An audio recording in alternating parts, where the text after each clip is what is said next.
So, oops. So what I'm going to do tonight is read this new little book that Ajahn Sona has just produced. If you want to get a copy, I think you can get it through Amazon. And he's titled it Life is a Near-Death Experience, Skills for Illness, Aging, Dying, and Loss.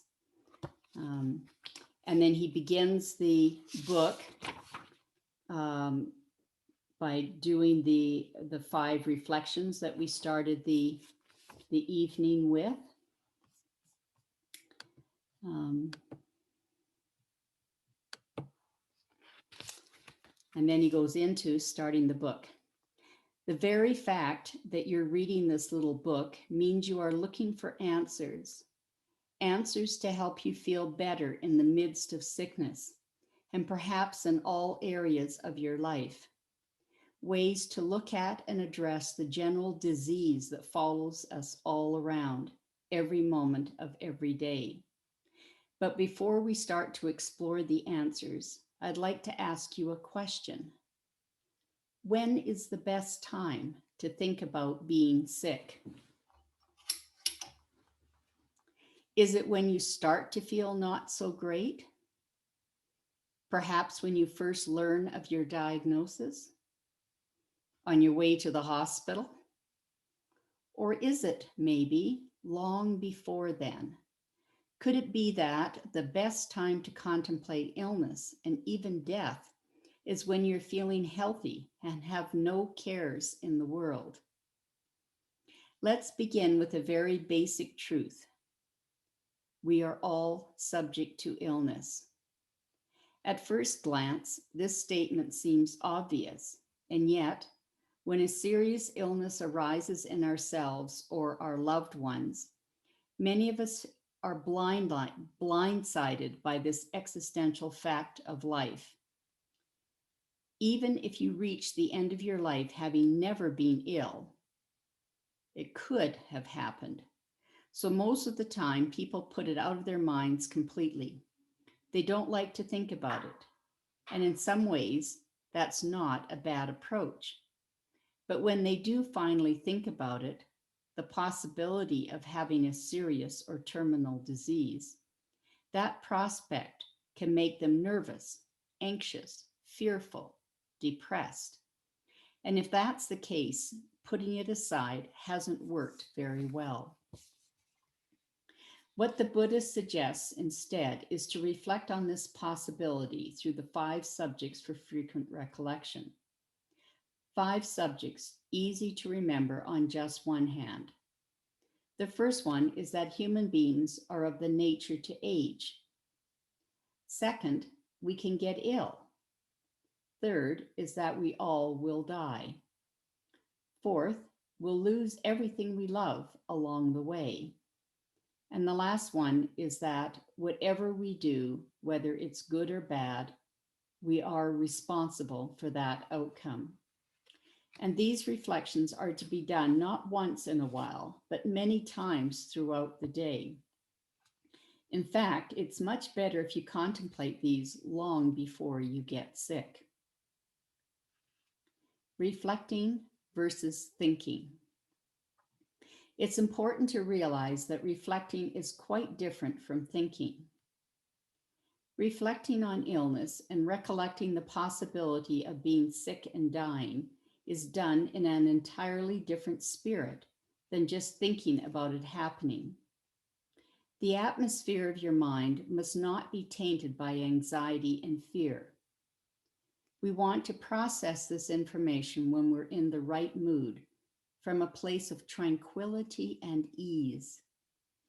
Can you realize that you're vulnerable, subject to sickness, and that sickness can lead to death without these realities depressing you or causing you anxiety? Now that would be a good state of mind to be in because it's the real situation. This is the core tenet of Buddhism, that you can actually look at these stark truths about what it is to be a sensitive, vulnerable human being without experiencing the negative emotions that typically accompany us through life. This is a radically different way of looking at these things. You can really and truly walk around in the world in touch with reality and still be okay. Shock proofing your life by staying in touch with these realities all the time is the first strategy for reducing suffering and increasing your resiliency. The Buddha asks us to do the opposite of what the mind wants to do. In the face of illness, death, and loss, our standard operating procedure is to seek certainty and security. That's a basic mistake. To feel at ease only when you feel secure and stable is a big mistake. We actually have to reverse the operations of our mind and remind ourselves every day, many times throughout the day, that it's never, ever secure. It's never fully safe. That is the fact. A wise response. Once we are familiar with the 5 frequent recollections, we can then take the next step in our reflections. What is an intelligent emotional response to this situation? The Buddha says it's not wishing it was some other way, not being surprised or horrified by it, nor refusing to think about it. It is to see that you have a choice. You can suffer or not. I suggest you take door number 2. Choose not to suffer.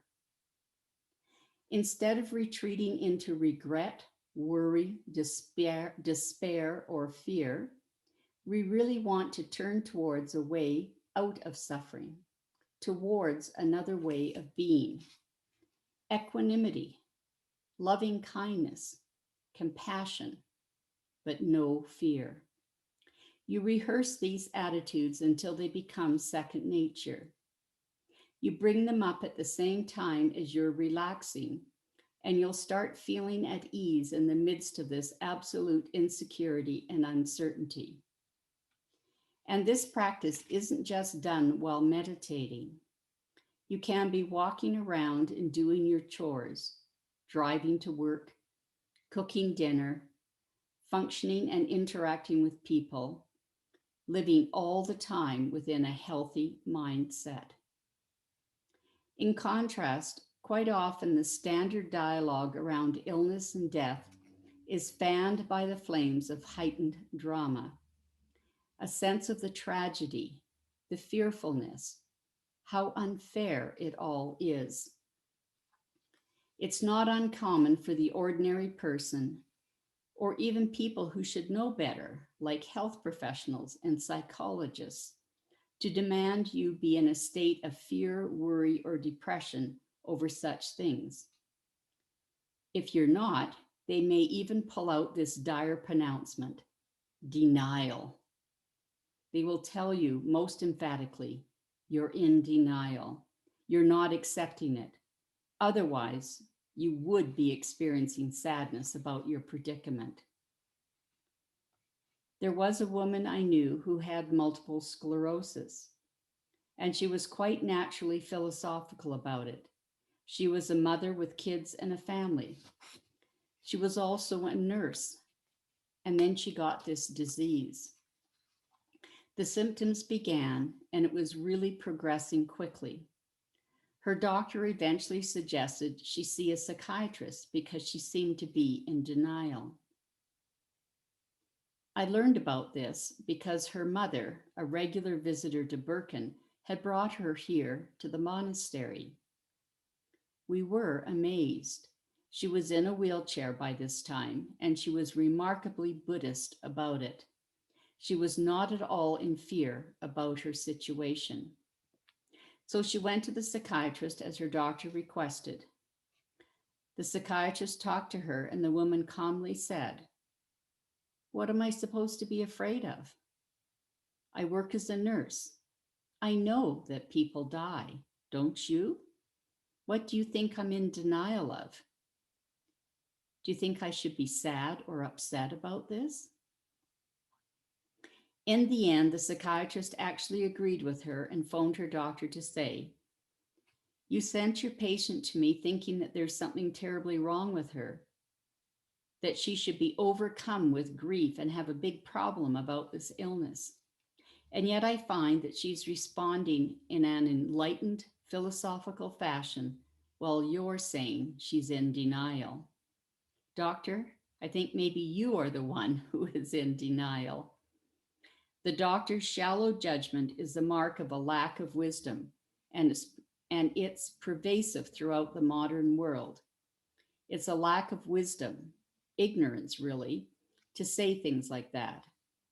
It is actually possible for people to have some wisdom to face situations like death and illness without fear, without sadness. As Buddhists, we aspire to that wise attitude. Not news. When you're ill, you need supportive voices, voices which encourage the idea that you should not slip into this type of tragic drama. If you don't have them, you're likely to be misdirected constantly by other people, family members, friends, and professionals like doctors and psychologists. It's very likely that you're going to have a voice or even many voices of misdirection, strongly suggesting that this is a very scary emergency you're going through. You may even receive a phone call one day that goes something like this: "Unfortunately, I have some bad news. I want you to come in as soon as possible." I have bad news. Right off the bat, they're already telling you two incorrect things: that this is bad and that it's news. Wrong, wrong, wrong. Well, here's my news. It's not news. It can't really be bad news or good news because it's not news at all. There's nothing new about it. This is what we're reminding ourselves of again and again when we contemplate the second of those 5 subjects for frequent recollection. I am of the nature to sicken. I have not gone beyond sickness. That nature is activated when you come into the world. The very day you were born, you acquired the potential for disease, whether it be from a coronavirus or cancer or AIDS or a heart attack or a stroke or any of the thousands of illnesses that could end your life. There's nothing surprising or new about this information. Wise, resilient people don't live with their heads in the sand, wishing or hoping that it won't happen. When illness appears, they don't ask, "Why me?" Instead, they say, "Why not me?" Illness should never be surprising. Good and bad are merely suggestions to your emotional psyche. In contrast, the wise response is knowing it is not helpful to fall into negative emotions while you or a loved one are sick. Even to call it your body is a mistake. It's not your body. This thing grows by itself and is the product of complex biological laws. It's essentially just borrowed, a loaner vehicle, if you will, from Mother Nature. It's not something that is you or yours, and it never was. Anybody who thinks about that for even a few minutes realizes this truth. We confuse ourselves by talking about it as our body. And if it was your body, you wouldn't, for example, have COVID-19 now, would you? Yet the coronavirus or some other illness has shown up in this borrowed vehicle called the body. This is very important. This is not just an interesting philosophical idea. This is extraordinarily important because when it's your illness, there are things to be afraid of. When it's not your illness, there's nothing to be afraid of. Consider this. The phone rings and somebody on the other end says, I have some bad news. You have cancer. The ordinary person feels deflated. They feel overwhelmed. They feel nervous, afraid, maybe even terrified. Then the phone rings again 20 minutes later, and with great apologies, the caller says, Oh, I'm so sorry. We made a mistake. You don't have cancer. That was somebody else's report. How do you feel now? You likely feel a great sense of relief. You might even laugh hysterically. You don't have cancer. Of course, somebody else you don't know does have it, but we celebrate that I don't have cancer. Notice the ownership issue here. When it's your cancer, it's a problem. When it's not your cancer, no problem. Somebody's body has cancer, but it's not your problem. Think about that. When you have cancer, there's a big issue looming over you. But when the body has cancer, a body which is not your body, it's not an issue at all. This may sound tricky or subtle. It's not. It's the obvious fact right in front of your face. No one can deny it. You don't own and control your body.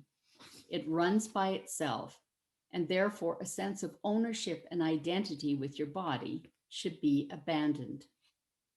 And the sooner, the better. It's very dangerous for you. When you have a strong sense of a false identification with your body, you are going to subject yourself over and over again to pain, to fear, to anxiety, and despair. Reflecting on this truth will help you immensely, and it will relieve so many areas of suffering in your life. The voice of another. When illness does arise, your friends and family are going to be talking to you about it. You might be attending counseling groups, listening to other people who have the same disease or other illnesses. All of these people are going to be in diluted states of confusion and turmoil. I mentioned in the previous section that you need supportive voices at this time, not those of misdirection, leading you into unnecessary states of dramas.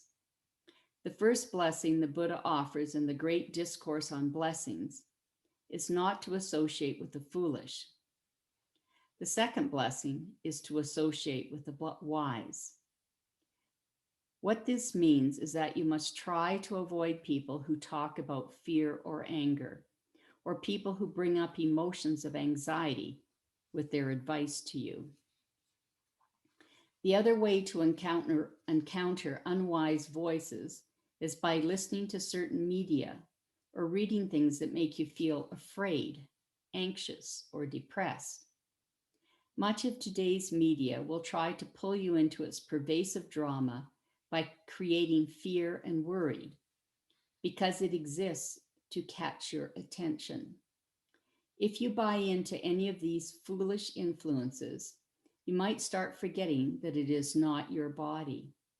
You really can't afford to associate with these people with any negative media or negative fiction, especially now that you have this illness. On the flip side is the wise voice of another.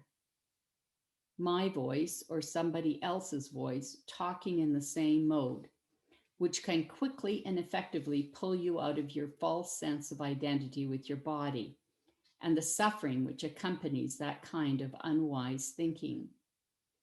Have some resources on hand, this book or other related books, video or audio recordings that you read or listen to on a regular basis. These wise voices will pull you out of wrong ideas about your body and about how to respond to this illness. This is very, very important. The Buddha himself says the voice of another can be profoundly helpful to you, but that voice has to be the voice of wisdom. It can't be the voice of folly. You can't expect your neighbor or your friends or your family to necessarily be wise about these things. They're going to have all kinds of inadequate responses. Perhaps they're wise. How fortunate it would be if they were. But you have to make sure, because it's so important that you listen to wise voices, not unwise ones. How will you know the difference? The mark of a wise voice is that after listening to it, you actually feel better. You feel less afraid. You feel less anxious. You feel well and happy and peaceful, but in touch with the truth at the same time. And the truth is that this body is a product of nature, and the process of all illness is natural. It naturally happens. It's not something unnatural. It's not something that shouldn't happen. As I said earlier, it's not bad news. It's not news at all. It's just the nature of the body to get ill.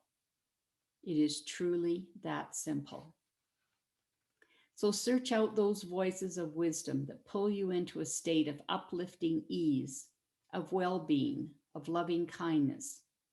Find the voice of another, whether it be in a book or a magazine you're reading, in a talk you're listening to, in a video you're watching. It doesn't matter whether it's a fictional work or a fact-based one. If you're not able to generate this yourself, put on your headphones, lie in bed, lie in a hammock, sit, go for a walk, whatever you have to do, and truly experience the voice of another pulling you out of any unwise state. If it has to be this very book, very good. Read it, listen to it, absorb those wise words into every cell of your being again and again and again. Ways to reduce pain. Now, we need to have some strategies for dealing with pain as well. Pain may come up. The first thing to know is that pain is one feeling, and the fear of the pain is another. It's important to remember that the fear of pain is far worse than the actual pain. So, since we might have physical pain, we should be very, very determined not to make it any worse. That means that you can't afford to be afraid of it. You can't afford to worry about it, to be anxious about it, to hope that you won't experience it. Instead, you need to put it firmly in its place. Pain is simply a bodily sensation. It's not that we want to just face the pain. There's no heroism in this. If you get medications which reduce the pain, by all means take them. But sometimes they only dull the pain, and then you need some strategies to help reduce the high awareness of bodily pain. First and foremost, what you need to do is put your mind on something else other than the pain. Reframing the experience is essential, but it matters which frame you use, how to shift your perception of the situation. Some people will tell you to just go into the pain. This is not necessarily good advice. It is far better to put your mind on an object which replaces the object of pain. You have to strongly go to some other sensation or thought, and you have to invest in it very deeply.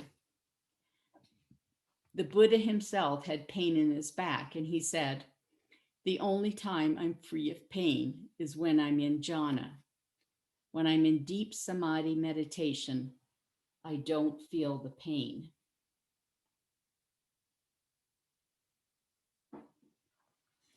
This is the essence of meditation. It is a reframing of the world, a reframing of our thoughts and feelings around it. It really helps if you have practiced this ahead of time. But if you haven't, this is as good a time as any to start.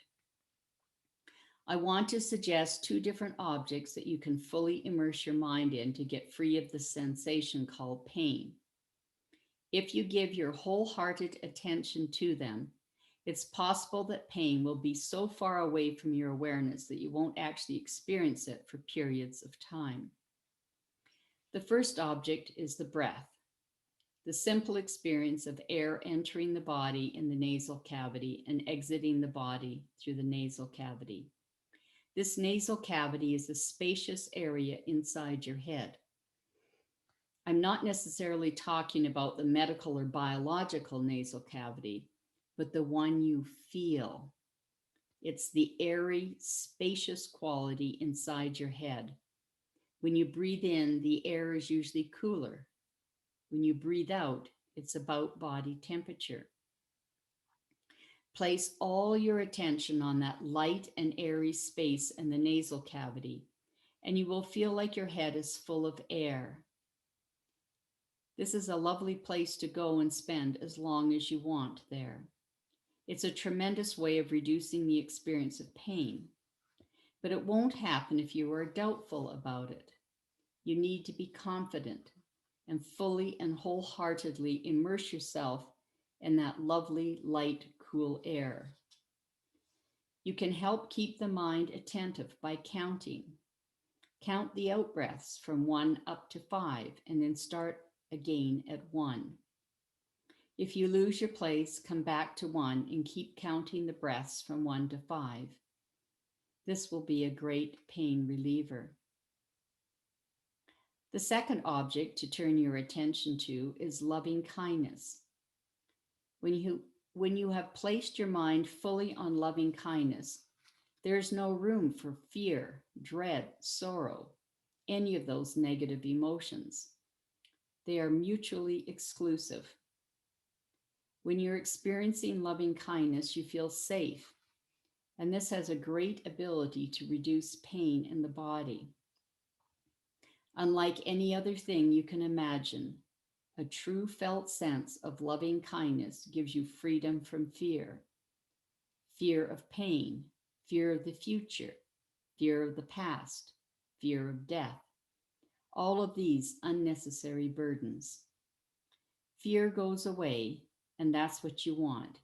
You have released yourself from fear, and this is profound. Now, loving kindness is not something you just practice randomly. As you move through your day, look for, bring up, and find objects of loving kindness that naturally draw you into this warm emotion. For some people, it's kittens, puppies, children, babies, grandmothers, grandfathers, parents, or friends. Choose whoever or whatever is easy.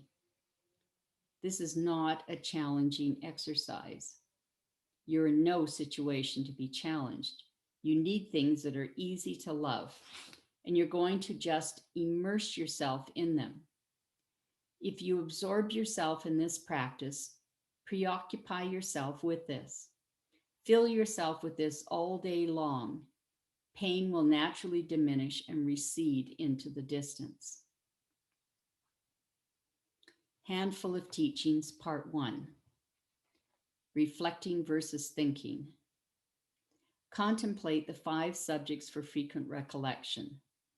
I am of the nature to age, to sicken, to die, to lose everything I love, and I am responsible for all my actions and the outcomes of those actions.